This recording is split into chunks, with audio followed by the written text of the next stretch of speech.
Olá! Dê saúde para você e para quem precisa. Vamos continuar com o resumo do livro A Dieta do Futuro, com o Dr. Hiromi Shinaya.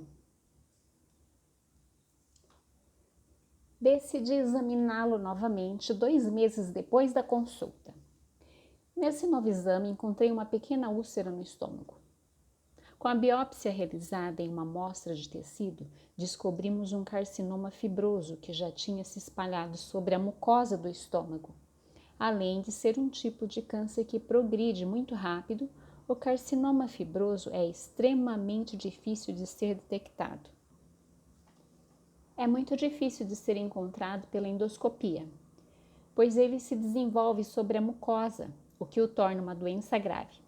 Se eu não tivesse feito um novo exame na época em que fiz, o câncer teria sido fatal. O tempo que um médico fica frente a frente com seu paciente não é muito longo. Durante esse curto período, o médico procura um possível sinal de SOS emitido pelo corpo do paciente. Infelizmente, no entanto, há muito poucos profissionais dispostos a prestar atenção ao corpo do paciente como um todo, uma vez que o atendimento médico tornou-se totalmente especializado.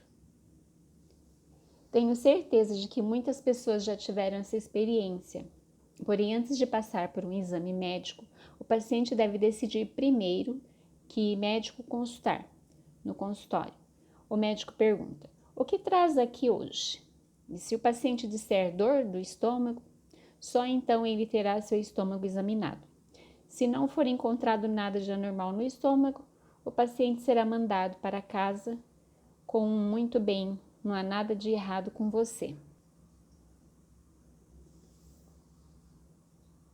Como se fosse um selo de aprovação. A menos que o paciente peça outros exames, a consulta terminará aí. Se não for um bom profissional, poderá simplesmente ignorar o pedido do paciente e dizer: "É tudo imaginação sua." Não há necessidade desse tipo de exame e mandar o paciente embora. Mas, conforme afirmei anteriormente, acredito que os médicos devam ouvir seus pacientes e levar a sério o que eles dizem. Estou muito triste com a atual situação do sistema de saúde dividido em especialidades, pois acredito piamente que desse modo ninguém consegue ser médico de verdade. O mais triste é que nos Estados Unidos, os formandos em medicina não precisam mais fazer um ano de residência antes da especialização. Isso significa que eles não terão a chance de aprender sobre as partes do corpo que não sejam as de suas especialidades. Em minha clínica de Nova York, com o intuito de aliviar a ansiedade de meus pacientes, faço um exame geral do corpo inteiro. Primeiro, antes uma esofagogastroduodenoscopia, EGD, ou de uma colonoscopia. Examino a pele, a pressão arterial, a pulsação, o nível de saturação de oxigênio, as glândulas tireoides, os gânglios linfáticos, as anomalias articulares e musculares do paciente, além de fazer um exame de mama nas mulheres. Se o paciente for mulher, pergunte se ela gostaria de um exame de colo de útero para detectar um possível câncer. Quando ela concorda, examino o útero por meio do colonoscópio. O exame costuma durar menos de 1 minuto e minhas pacientes ficam muito felizes por evitar uma consulta ao ginecologista.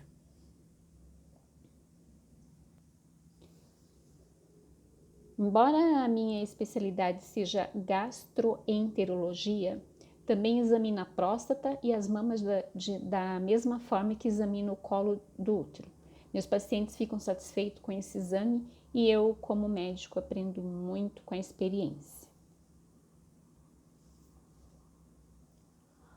Opte pela saúde daqui a 10 anos, em vez de comer um bife hoje à noite. Bora entender esse tema? Vem comigo! O exame de uma doença é capaz de me ensinar muita coisa. Por exemplo, durante o exame de câncer de mama, pergunto às minhas pacientes sobre a história alimentar. A partir dessa entrevista, consigo encontrar as relações de causa entre alimentação e doença. Descobri que as mulheres com câncer de mama adoram café, consomem com frequência leite e seus derivados, como queijo e iogurte. Alimentam-se basicamente de carne. Muitas mulheres com esse tipo de alimentação, mesmo que ainda não tenham desenvolvido câncer, têm uma alteração chamada doença fibrocística da mama. A causa dessa doença é a alimentação que combina laticínios e carne. Se o paciente não mudar seu hábito alimentar, suas chances de desenvolver câncer de mama serão muito altas. Desse modo, recomendo enfaticamente às portadoras de doença fibrocística a mudança dos hábitos alimentares o mais rápido possível. Quando lhe pergunto, você gosta de café, produtos lácteos e carne? Não gosta? Em geral, elas ficam muito surpresas por eu saber disso. Depois que exponho os meus dados clínicos, as minhas sugestões alimentares e os fundamentos dessas sugestões, a maioria decide mudar de alimentação. Meu tratamento clínico baseia-se em coisa que aprendi examinando meus pacientes. Da mesma forma, minhas sugestões de estilo de vida também são baseadas nas observações de vários pacientes. Além da mudança de alimentação, uma massagem diária de 5 minutos na mama tem demonstrado eficácia na prevenção de câncer, algo que aprendi com a observação clínica. Não sei se os mastologistas sugerem essas medidas preventivas, mas quando examino minhas pacientes um ano depois dessa recomendação, constato que elas não têm câncer de mama e, o mais importante, o tecido da mama está muito mais liso sem a doença fibrocística. O que me deixa mais feliz como médico não é curar doenças ou ser considerado um profissional competente, mas ser capaz de dar conselhos precisos às pessoas com doenças latentes e ajudá-las a preservar a saúde. Depois de muitos anos nessa área, é natural que eu tenha adquirido total consciência da importância da alimentação diária. No entanto, hoje em dia, há muitos tipos de alimentos amplamente considerados bons, que, na verdade, prejudicam o organismo.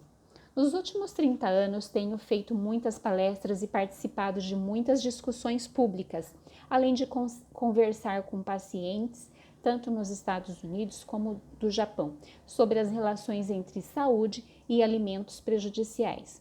No entanto, mudar as normas socialmente aceitas não tem sido fácil. Além disso, se a divisão do atendimento médico em especialidades continuar nesse ritmo, ficará cada vez mais difícil os médicos jovens aprenderem as coisas que eu e muitos outros aprendemos com a experiência de consultório. A medicina do futuro é a medicina preventiva. E para que seja institucionalizada a medicina preventiva correta, o conhecimento sobre alimentação é indispensável. É muito difícil mudar a mentalidade de um adulto cujo modo de pensar já esteja estabelecido. Seria diferente se a pessoa tivesse doente, mas se ela tiver apenas doença latente, certamente optará pelo bife de hoje à noite em vez de optar pela saúde daqui a 10 anos. Se você chegou até esse ponto do livro, espero que fique com a opção saudável. Meu objetivo agora é educar a próxima geração. Com frequência, ouvimos falar da educação do indivíduo como um todo, ou seja, intelectual, física e espiritual. Mas espero incorporar a isso a educação alimentar, para que as pessoas possam obter conhecimento sobre a alimentação. As merendas servidas atualmente nas escolas são pautadas por ideias equivocadas e cálculos de calorias, que são muito perigosos. Assim, acredito que a mudança da merenda escolar e a educação alimentar das crianças seja a tarefa mais urgente do presente. Os seres humanos conseguem viver graças aos micro-organismos. Esse é o próximo tema, vem comigo. Você já pensou no que acontece aos peixes que morrem no oceano? Quando olhamos no fundo do oceano, não vemos carcaça de peixe acumuladas. Então, para onde vão os seus restos mortais? Na verdade, eles desaparecem. Eles são lentamente decompostos pelos micro-organismos do oceano sem nenhum alarde. Embora eles não sejam visíveis ao olho nu, nosso mundo é cheio de micro-organismos. Eles existem até mesmo no ar puro, pois acredita-se que em um raio de 1 centímetro partindo-se de um ponto qualquer, haja 100 micro-organismos. Eles ainda são encontrados a distância de 10 quilômetros acima ou abaixo da superfície terrestre. Obviamente, no mar há grandes quantidades. O intestino humano também abriga micro-organismos. São os que formam a flora bacteriana intestinal. Em outras palavras, vivemos em uma sopa de micro-organismos. No intestino humano vivem cerca de 1 quadrilhão de bactérias intestinais, que se dividem em 300 tipos, mas elas não estão lá à toa. Elas têm um trabalho árduo. A sua principal função é criar enzima-fonte, que se transformam em fonte de energia viva. Acredita-se que as bactérias intestinais são responsáveis pela criação de cerca de 3.000 tipos de enzimas. Entre as bactérias intestinais, existem as boas e as ruins. Em geral, denominamos bactérias boas as que trabalham a favor dos seres humanos, como os lactobacilos, e bactérias ruins, as que causam desgaste que de algum modo prejudicam o organismo humano.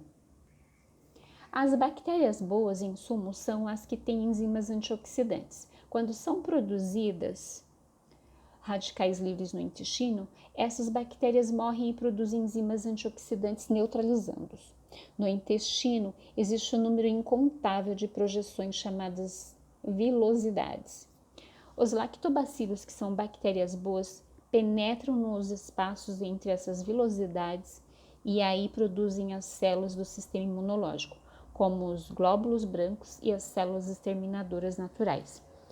O combate empreendido pelos glóbulos brancos e pelas células exterminadoras naturais a corpos estranhos como proteínas, bactérias, vírus e células cancerosas produz um grande número de radicais livres.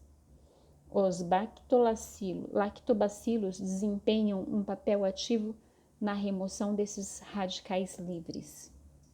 Acredito que os radicais livres que não foram removidos ou neutralizados por falta de bactérias boas ou por qualquer outra razão causam inflamação das vilosidades, que são extremamente delicadas, destruindo-as e provocando colite ulcerativa ou doença de Crohn. Dê saúde para você e para quem precisa. Continuaremos com o resumo do nosso livro no próximo vídeo. Até mais!